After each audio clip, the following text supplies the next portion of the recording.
오늘 우리가 함께 떠날 광야는 민수기 14장에 등장하는 광야입니다. 민수기 14장 1절부터 8절까지 우리 함께 천천히 합독하시도록 하겠습니다. 온 회중이 소리를 높여 부르짖으며 백성이 밤새도록 통곡하였더라. 이스라엘 자손이 다 모세와 아론을 원망하며 온 회중이 그들에게 이르되 우리가 애굽 땅에서 죽었거나 이 광야에서 죽었으면 좋았을 것을 어찌하여 여호와가 우리를 그 땅으로 인도하여 칼에 쓰러지게 하려 하는가? 우리 처자가 사로잡히리니 애굽으로 돌아가는 것이 낫지 아니하랴. 이에 서로 말하되 우리가 한 지휘관을 세우고 애굽으로 돌아가자 하매 모세와 아론이 이스라엘 자손의 온 회중 앞에서 엎드린지라. 그 땅을 정탐한 자 중 눈의 아들 여호수아와 여분네의 아들 갈렙이 자기들의 옷을 찢고 이스라엘 자손의 온 회중에게 말하여 이르되 우리가 두루 다니며 정탐한 땅은 심히 아름다운 땅이라. 여호와께서 우리를 기뻐하시면 우리를 그 땅으로 인도하여 들이시고 그 땅을 우리에게 주시리라. 이는 과연 젖과 꿀이 흐르는 땅이니라. 아멘. 민수기라는 뜻은 한자로 알 수 있듯이 또 영어 성경에도 알 수 있듯이 인구조사, 백성의 계수를 하였다. 백성이 몇 명인지 세어보았다라고 되어 있습니다. 그런데 히브리 성경의 원 뜻은 베 미드바르, 기억나시죠 여러분? 미드바르는 광야입니다. 베는 안에서, 인이라는 전치사지요. 광야에서 일어난 사건을 기록한 책이 바로 민수기라고 하는 것입니다. 인구조사도 중요하고 그들이 어떻게 해서 가나안에 들어가기 전에 그들의 수요를 조사하고 그들이 어떠한 지파를 이루고 있는 것도 분명히 중요하지만 그보다 더 하나님께서는 우리에게 주시려는 메시지는 바로 그 광야에서 그들은 어떠한 믿음에 또 어떠한 신앙에 어떠한 구체적인 삶을 살았는지를 우리에게 보여주시는 것이 더 중요하다고 생각하셔서 베 미드바르라고 그 민수기를 이름 지었는지도 모르겠습니다. 민수기 안에는 크고 작은 많은 사건 사고들이 있었습니다. 그 중에 가장 결정적인 사건이 바로 13장과 14장, 오늘 읽었던 이 본문 이 이야기인 가나안 정탐 이후에 그 정탐꾼들의 보고, 그것이 어쩌면 이스라엘 백성의 가장 큰 중요한 분수령이자 분기점이 되었다면 왜 그 가나안 정탐 보고가 중요했는지 12장의 그 원인과 과정을 이해할 때 비로소 더 분명하게 메시지가 다가오게 됩니다. 12장을 읽진 않았지만 12장은 아론과 미리암이 모세에게, 또 표면적으로는 모세에게 그랬지만 궁극적으로는 하나님께 대항했고 하나님의 그 권위와 하나님께서 만들어 놓으신 그 질서에 대항하는 그 모습을 아론과 미리암을 통해 이스라엘 백성 앞에 보여준 그 사건으로 말미암아 가나안 정탐 보고가 그들의 마음을 격밟게 했고 폭발케 했던 원동력이 되었습니다. 단순히 12명의 정탐꾼들이 그 가나안에 들어가서 자신들의 마음과 생각들을 정리하고 돌아온 사건일 뿐만이 아니라 이미 모세의 최측근이라고 할 수 있고 모세와 가장 마음이 잘 맞았다고 할 수 있고 심지어 모세와 피를 나누었던 아론과 미리암이었지만 그들은 모세를 세웠던 하나님에 대해서 불신하게 되고 반역하게 되고 역모를 꾀했던 사건이기 때문에 정탐보고보다 오히려 더 큰 문제의식을 가지고 있는 사건이라고 할 수 있겠습니다. 이제 이때부터 백성들은 단순히 저 남매가 싸우는구나 정도로 생각하는 게 아니고요. 모세의 최측근이고 모세의 마음을 가장 잘 헤아려야 했던 이들마저도 모세에게 저렇게 대항하고 모세에게 반기를 든다고 나아가 하나님의 질서에 문제 제기를 하고 그것을 따르지 않으려고 한다고 이미 그때부터 그 공동체는 산산조각 나기 시작했다는 것을 알 수 있습니다. 그 전까지도 살얼음판을 걷듯이 외줄타기 하듯이 조마조마하고 아슬아슬했던 이스라엘의 그 광야 생활 아니었겠습니까?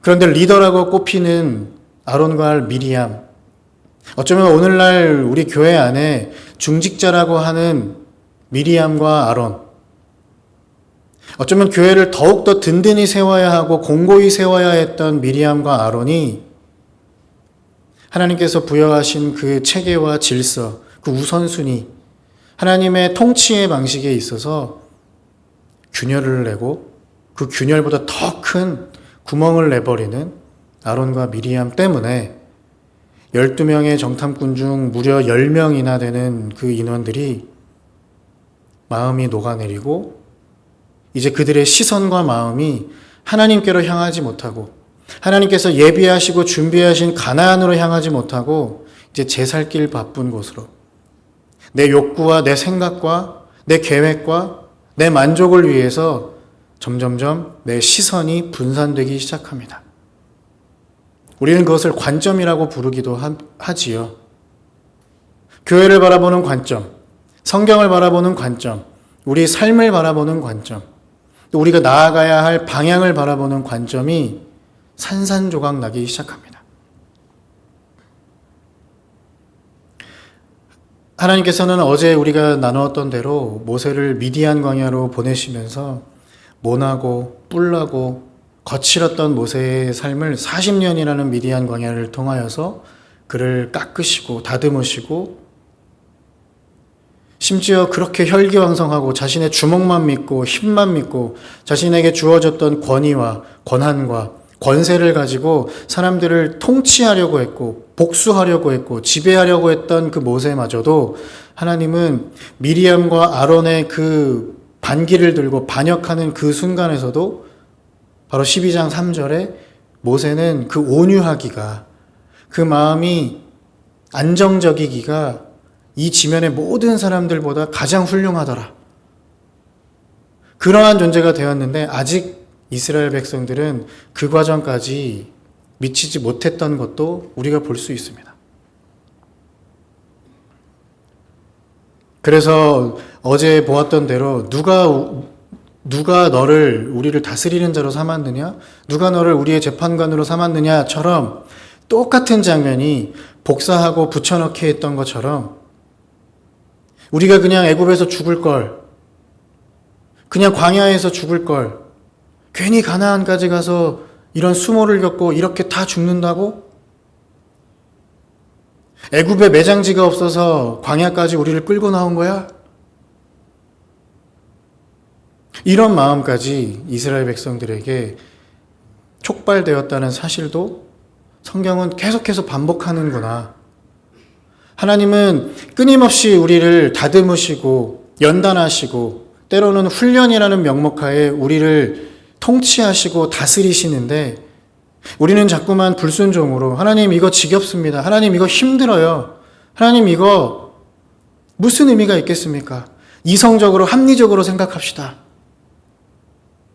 세상에게 손가락질 받아요 하나님 하면서 우리는 하나님의 그 인도하심에 끊임없이 반대로 가는 삶이 우리들의 삶이었다고 성경은 증거하고 있습니다.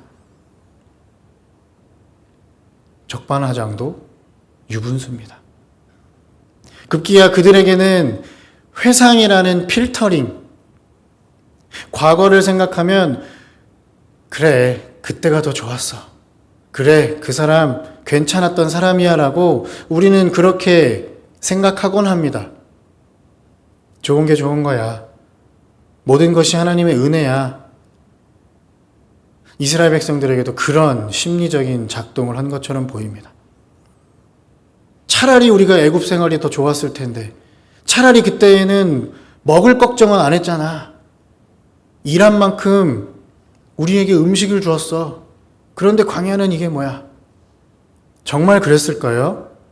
진짜 애굽 생활이 더 좋았을까요? 진짜 노예 생활이 좋았을까요?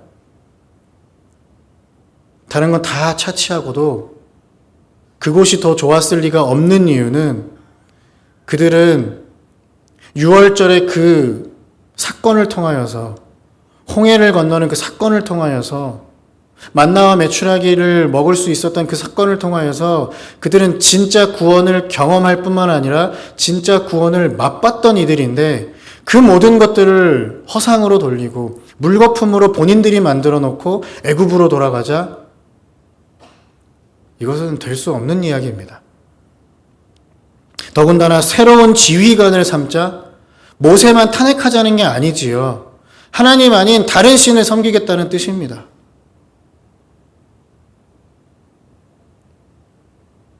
그 모든 원인과 그 이유가 아론과 미리암으로부터 시작된 이스라엘 모든 사람들의 시선과 관점이 흐트러졌기 때문에, 애굽으로 돌아가자는 그들의 생각 결단코 있을 수 없습니다. 교회도 마찬가지이지요. 아유, 그때가 더 좋았는데, 아우, 그때 그분이 더 좋았는데, 아우, 옛날 교회 생각난다. 정말이십니까? 그럴 수 없습니다. 오늘 우리에게 주어진 하나님의 말씀과 비전과 목회와 교회와 우리가 나아가야 할 방향과 모든 그 비전이 오늘날 우리에게 가장 완전하고도 만족하고도 은혜 넘치는 비전인 것을 믿는 사람들이야말로, 그렇게 여기고 한순간 한순간 뚜벅뚜벅 우리의 신앙의 궤를 가는 것이야말로 가장 온전한, 하나님께서 원하시는 가장 완전한 공동체임을 믿는 시간이 되기를 소망합니다. 이런 흩어진 마음 때문에 이스라엘 백성들은 가나안을 코앞에 두고도 38년이나 광야에서 머물게 되었고, 그 시간 동안 출애굽한 20세 이상의 모든 사람들은 그 광야에서 죽게 되는 크나큰 징계와 심판을 겪게 됩니다.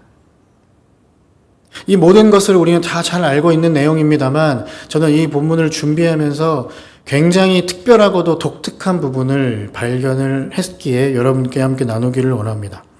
한 장 앞으로 가시면 13장 16절을 봅니다. 화면에 준비해 놨는데, 이제 정탐꾼들을 선발하는 과정들이 13장 1절부터 쭉 이어지고요. 그리고 16절에 들어가면 이렇게 말하지요. 모세가 눈의 아들 호세아를 여호수아라 불렀더라. 우리가 알고 있던 그 여호수아의 원래의 이름은 호세아였다는 사실을 우리는 민수기 13장을 통해 알 수 있습니다. 제가 화면에도 적어놨는데, 호세아라는 것은 그가 구원하다, 아니면 구원하다, 아니면 구원이라는 뜻입니다. 주체가 불분명하지요. 주어 역시도 정확하지 않습니다. 그런데 모세는 어쩐 일인지 정탐하기 직전에, 정탐꾼들이 가나안 땅에 입성하기 직전에 그 호세아의 이름을 여호와가 구원이시다, 여호와만이 우리를 구원하신다, 여호와의 구원이라는 뜻으로 여호수아라고 부르기 시작한다는 것이죠. 여호수아라는 것은 히브리어이고요. 그것이 헬라어로 거쳐 영어로 우리가 잘 알다시피 지저스, 헬라어로는 이에수스라고 합니다. 그것이 우리가 알고 있는 지저스, 예수님의 이름과 동일한 단어이지요. 많은 언어적 해석들이 있을 겁니다. 신학적인 해석들도 많을 텐데, 결국 오늘 본문에서 우리가 찾을 수 있는 여호수아라는 이름은 그가 14장 8절에서, 읽진 않았지만 9절에서 나타나는 그의 고백과도 연관되어 있습니다. 여호와께서 우리를 기뻐하신 면이 아니라 여호와께서 우리를 기뻐하시기 때문에, 기뻐하신 면이라는 가정법이 아니고요. 여호와께서 우리를 이미 기뻐하셨기 때문에 완료형의 믿음. 여호와께서 우리와 함께 하실 거야. 9절에 그렇게 말하고 있죠. 임마누엘의 하나님. 너희 정탐꾼 10명이 보고한 너희들이 나와 함께 본 가나안의 땅 맞아. 젖과 꿀이 흐르는 것도 맞지만 그 안에 거주민들 우리가 감히 상대할 수 없는 너무 강력한 존재들이야. 그들에게는 문명과 문화도 있어서 군사적인 힘도 있고 기술도 있던 사람들이야. 맞아. 그런데 그들에게는 없고 우리들에게 있는 것이 하나 있으니 그게 바로 하나님이야. 그 고백을 하는 여호수아의 모습. 어쩌면 하나님은 모세를 통해서 여호수아에게 신신당부하는 것일지도 모르겠습니다. 많은 사람들이 아론과 미리암의 사건을 통해서 그 시선과 관점들이 흩어지고 흐려지고 제 살 길 찾아 자기의 욕구대로 욕망대로 그 가나안 땅을 정탐할 텐데 여호수아 잘 들어. 호세야 잘 들어. 넌 이제부터 임마누엘 되신 그 하나님을 모세와 함께 그러한 마음으로 공동체를 붙드는 일에 주저함 없이 때로는 목숨을 바쳐서 그 공동체를 지키는 일에 너의 삶을 던지지 않겠니? 라는 것처럼 들리더라고요.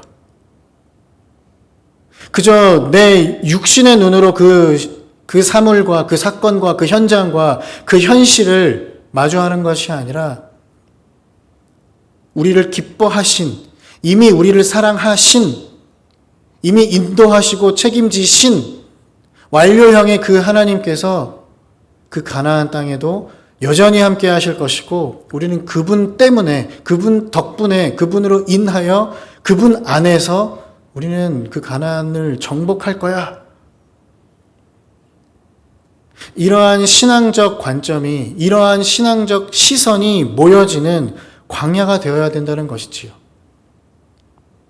임마누엘 신앙은 별게 아닙니다.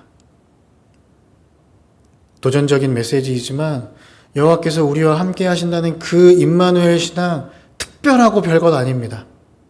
완료형의 신앙으로 이미 하나님이 우리를 사랑하셨지. 이미 우리를 책임지셨지. 우리와 함께 하시지. 나에게 주어진 상황, 나에게 주어진 신앙 녹록치 않고 쉽지 않을 테지만 그분이 이미 함께 하시니 우리는 넉넉히 갈 수 있어. 우리 이런 신앙 회복해야 합니다. 결국 광야의 실패는 믿음의 부재 맞습니다. 정탐꾼들의 실패 맞습니다. 그들의 불신, 그들의 인간적인 탐욕 다 맞습니다. 그런데 그 모든 의미와 그 모든 원인은 바로 그 공동체의 시선이 분산되었다는 점. 같은 관점으로, 같은 마음으로 한 방향으로 가지 못했던 것. 그것이 이스라엘이 광야에서 실패한 이유인 것을 깨달아서 우리 공동체는, 특히 여기에 모인 우리 모든 성도님들, 모든 가족들은 하나님께서 우리들에게 허락하신 그 질서와 그 체제와 가장 아름다운 것으로 우리들에게 베풀어 주신 이 공동체에 하나님의 뜻에 순종할 줄도 알고 하나님께서 부여하신 권위와 권세와 모든 질서에 존중할 줄도 알고 시간이 가면 갈수록 목자가 부는 그 피리 소리를 양의 음성으로 바꾸어 주신 목사님의 그 말씀을 우리는 각각 손끝 발끝에까지 가는 혈관의 역할을 감당하므로 그 아름다운 그 생명의 그 혈액을 바르게 전달할 수 있는 그런 공동체 되기를 소망합니다. 그래서 우리의 마음이 하나로 모여서 가나안이라는, 우리가 가야 할 가나안이라는 그곳으로 바르고 온전하게 모두가 다 함께 완주하는 우리 공동체가 되기를 소망합니다. 그래서 흩어지지 아니하고 흐려지지 않는 우리들의 비전이 될 수 있도록 그런 마음을 담아서 이제는 더 이상 나의 관점은 죽고 나의 생각은 죽고 나의 욕망은 죽고 오직 하나님께서 부여하신, 하나님께서 보이신 그 사랑만이, 그 비전만이 우리들에게 보여질 수 있도록 그런 마음으로 함께 찬양하도록 하겠습니다.